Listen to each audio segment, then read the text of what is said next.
కృష్ణా జిల్లా పెడన నియోజకవర్గం బంటుమిల్లిలోని కొమ్మారెడ్డి స్కూల్లో సంస్కృతి సాంప్రదాయబద్ధంగా శ్రీకృష్ణాష్టమి వేడుకలను నిర్వహించారు. పాఠశాలలో ఈరోజు శ్రీకృష్ణాష్టమి వేడుకలు ఘనంగా నిర్వహించడం జరిగింది. ఈ వేడుకల్లో భాగంగా ఎల్కేజీ నుండి 2వ తరగతి వరకు గల విద్యార్థులు శ్రీకృష్ణుడు గోపికల వేషధారణలో అందరినీ అలరించిన విద్యార్థులు ఉట్టి కొట్టే కార్యక్రమంలో ఉత్సాహంగా పాల్గొని ఉట్టిని కొట్టడానికి ప్రయత్నించిన విద్యార్థులు.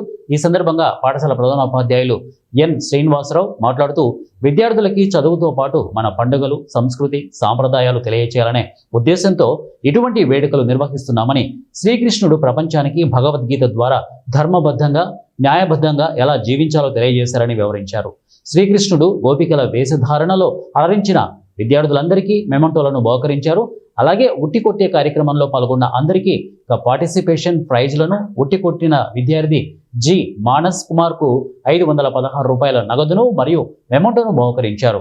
ఈ కార్యక్రమంలో స్కూల్ డైరెక్టర్ కొమ్మారెడ్డి కిషోర్, అలాగే స్కూల్ సెక్రటరీ కరెస్పాండెంట్ KSVG శోభ, యంగ్ డైరెక్టర్ అలాగే కొమ్మారెడ్డి చైతన్య, వైస్ ప్రిన్సిపల్ కొమ్మారెడ్డి హరిణి గారు, అలాగే HM ఎన్ శ్రీనివాసరావు తదితరులు ఈ కార్యక్రమంలో పాల్గొన్నారు.